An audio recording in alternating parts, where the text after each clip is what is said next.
We have previously discussed the ideas of an even function and an odd function, and we want to talk about it a little bit more here and discuss the even and odd identities, or also called the negative angle identities. A function is even if evaluating the function at a negative value and at a positive value gives you exactly the same result. So for example, if we were evaluating cosine of negative pi over 6, if it's an even function, this should be equal to cosine of positive pi over 6. So positive pi over 6, that cosine value would be right here. That would be positive square root of 3 over 2. And negative pi over 6 would actually be coterminal with 11 pi over 6, and that x value is also square root of 3 over 2. So when we talk about our even identities, we're talking about cosine and secant. These are both even functions, and cosine of a negative angle will be equal to cosine of a positive angle. Secant of a negative angle will be equal to secant of the same positive angle. The odd functions would be sine, tangent, cosecant, and cotangent. And when we're talking about an odd function, we mean that if we evaluate the function at a negative angle and at a positive angle, their outputs would have exactly opposite signs. So for example, if we evaluate sine of negative pi over 6, and of course that would be right here, we just talked about that, that would be negative 1/2. This would be equivalent to minus, or the opposite sign there, of sine of positive pi over 6. So when we look up here at positive pi over 6, that's a positive 1/2. So their outputs have opposite signs, and we can make them equivalent by putting a negative in front of that positive angle. So negative 1/2 equals to negative 1/2. So we're talking about odd functions. We're basically saying that the negative on the inside is equivalent to having a negative on the outside. So for example, if we knew that tangent theta was equal to 2.6, and we were asked to find tangent of negative theta, using our definition of an odd function, tangent of negative theta would be equal to minus tangent of positive theta. So the negative on the inside can come to the outside. Well, we already know that negative tangent of theta, well, we already know tangent theta is equal to 2.6. So let's substitute tangent theta with 2.6. So now we would say that tangent of negative theta would be equal to negative 2.6.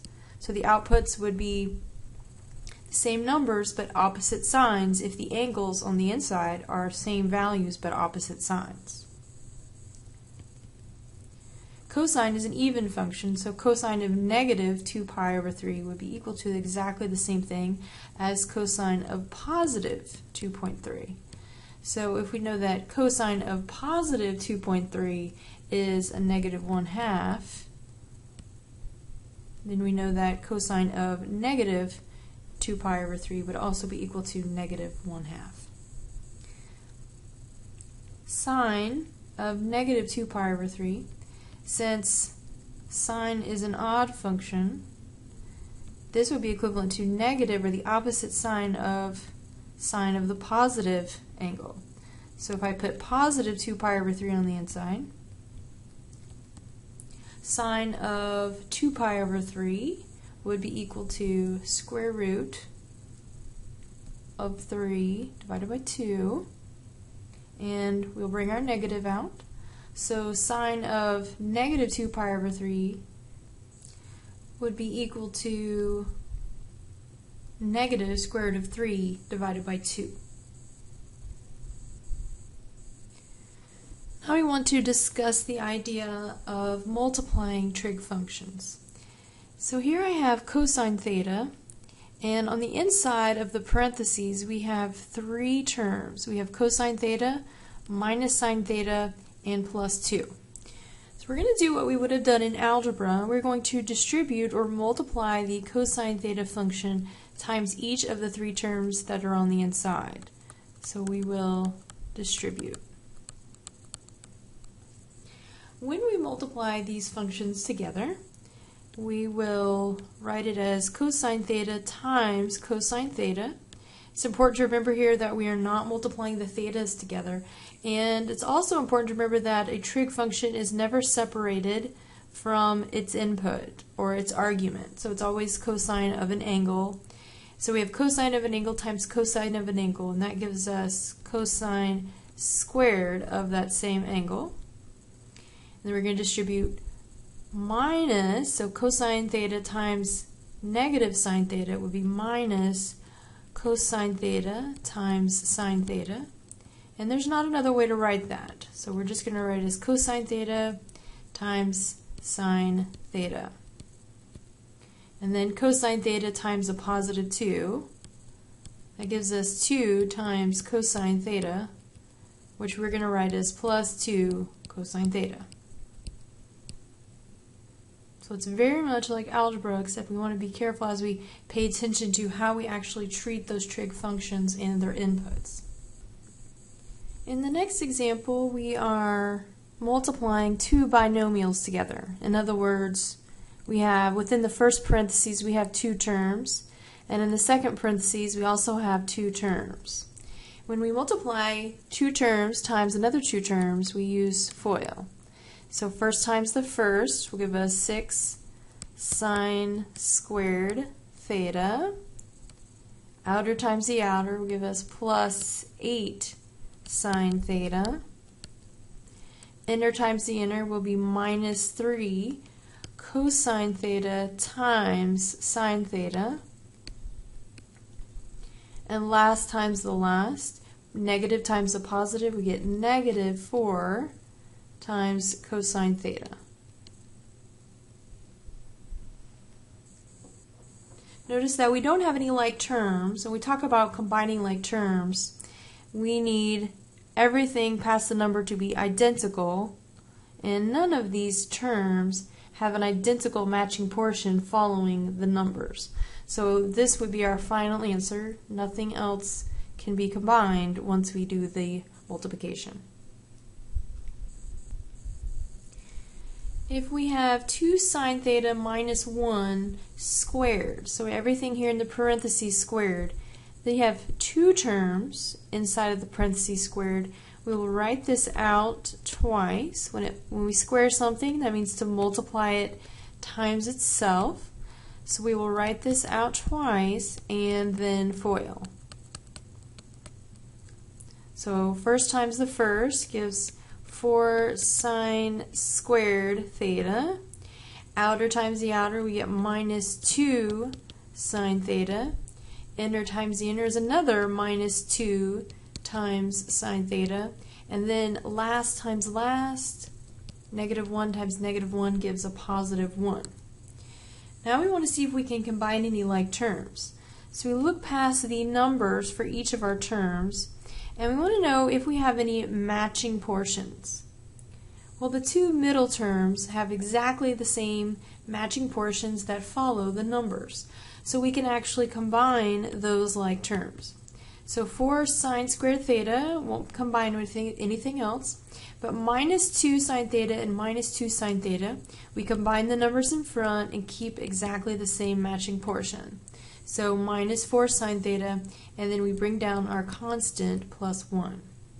So our like terms are combined exactly the same way they are when we are in algebra. If you think back to your algebra days, when we had two binomials multiplied together, so here we have two terms in parentheses times another two terms in a set of parentheses. If you look at these two terms and two terms, you notice they're exactly the same. They look like two binomials that are exactly the same, except they have opposite signs in between. We will call these conjugates. And something special happens when I multiply two terms times two terms when they have that relationship of being conjugates. First times the first, so we're going to FOIL. You get tangent squared theta, outer times the outer, plus tangent theta times secant theta. inner times the inner, we get minus secant theta times tangent theta. And then minus, last times the last, we get minus secant squared theta. Now we want to combine like terms, and we look past the numbers, and of course all of these are implied ones for the numbers out front. When we look past the numbers to see if we can combine any like terms, we see that the middle two terms both have tangent theta times secant theta. And so these are like terms, and we can combine them, and we combine the numbers out front. Well, plus 1 minus 1 gives us 0. So these two middle terms end up canceling each other out. So we end up with tangent squared theta minus secant squared theta. And another word for this, we could call this a difference of two squares. Perfect square minus a perfect square. Now we want to look at doing the opposite of multiplication, and that would be factoring. When we factor, the first thing that we do is we look at all of the terms that we have, and we divide out or we factor out a common factor. So we want to look for what they have in common. And we notice that sine alpha and sine alpha is common to both terms. And it's important that not only the trig function have the same name, but also the input must also be the same. So we must have an alpha and an alpha in order for us to say that we have a common factor of sine alpha. So the input is also important. It must also match. So both of these terms have a common factor of sine alpha. So we'll divide out or factor out to the front that GCF of sine alpha. And on the inside, we would have left cosine alpha minus secant alpha.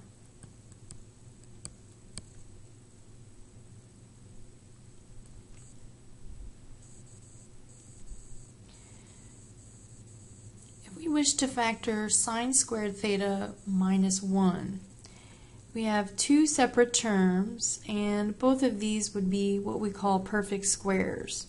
So we're going to think back to algebra when we factor something called a difference of squares. And when we're factoring, let's think about, back to algebra, think about back to this example here, x squared minus 1. When we factor that, we factor that as conjugates. So it's the first term, whatever I'd have to multiply times itself to get x squared, which would be x and x. Basically thinking about the square root of x squared, and the square root of 1 would also be 1, and we put opposite signs in between. So difference of squares always factors as what we would call conjugates. So if I'm factoring sine squared theta minus 1, we will also factor this in a very similar way. But instead of putting x, what we're going to put in the front of both would be sine theta. Sine theta times sine theta gets me back to sine squared theta. We will have opposite signs in between, and then we have that 1 for the last two parts of our parentheses.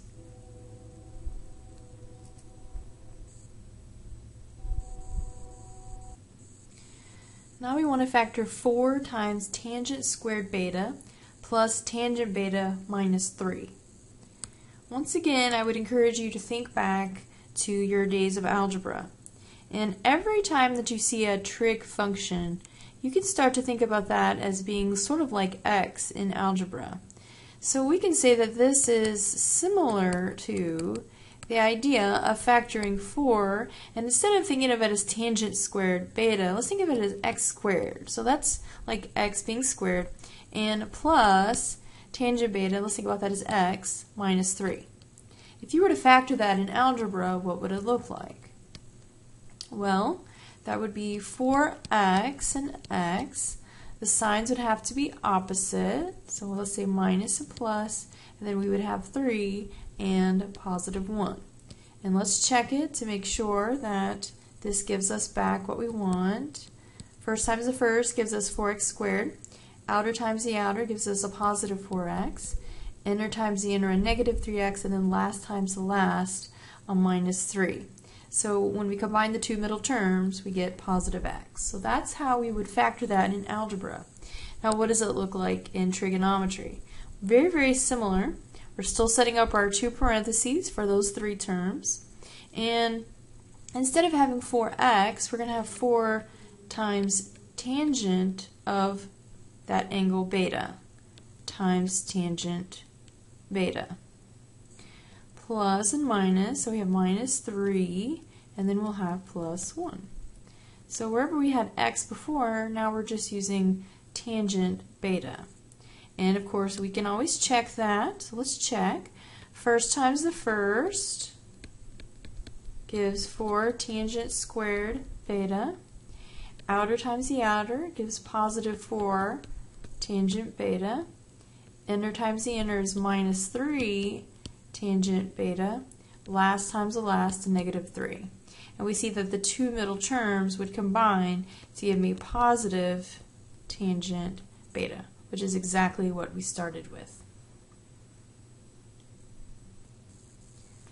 If we want to factor cosine to the 4th x plus 2 cosine squared x plus 1, we're going to think back once again to algebra.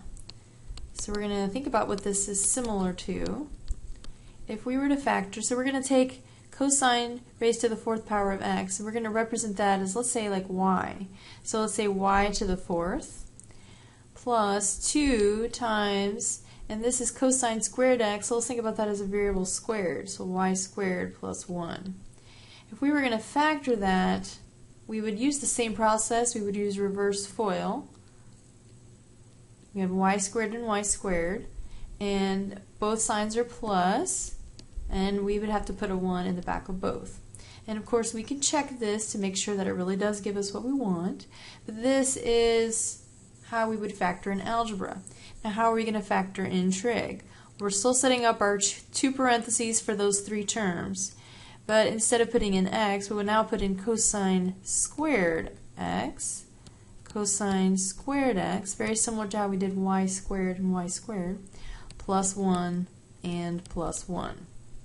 And let's check that on the trig version here to make sure that if I multiply these back together, cosine squared times cosine squared would be cosine to the 4th x. Outer times the outer would be plus cosine squared x. Inner times the inner would be plus cosine squared x. And then last times the last would be plus 1. Our two middle terms would be like terms, so we can combine those to get 2 cosine squared x plus 1. So this checks out. So our final answer here for the factorization of that trinomial would be cosine squared x plus 1 times cosine squared x plus 1. Now we wish to factor sine raised to the 4th power of x minus tangent raised to the 4th power of x. If we think back to algebra, this would be similar to, and we're going to replace, let's think about thinking of sine as a variable like x to the 4th, and tangent as a different variable, let's say y to the 4th. This would be a difference of squares, and we could factor this as conjugates, x squared plus y squared, x squared minus y squared. But the first one would not factor anymore. That would be prime. Sum of squares is prime. And then x squared minus y squared could actually factor down more as x minus y and x plus y. So that would be our complete factorization of that in algebra. But in trig, we're going to do something very similar. So we are going to think about this as a difference of squares, and we will first factor this as sine squared x plus tangent squared x times sine squared x minus tangent squared x. So initially it factors as those conjugates, but then anything that can be factored down more, we would like to factor it more. The first one is like a sum of squares. That will be prime, so we will not factor that anymore, but we still need to bring it down. And then sine x minus tangent x would be the factorization for the difference of squares. And then that would be sine x plus tangent x. So this Now would be we the want to look at complete the factorization, idea of very adding similar and to the subtracting complete fractions when factorization trig that we would have functions done are involved. in algebra. Anytime that we add or subtract fractions, we have to have a lowest common denominator. So we need these to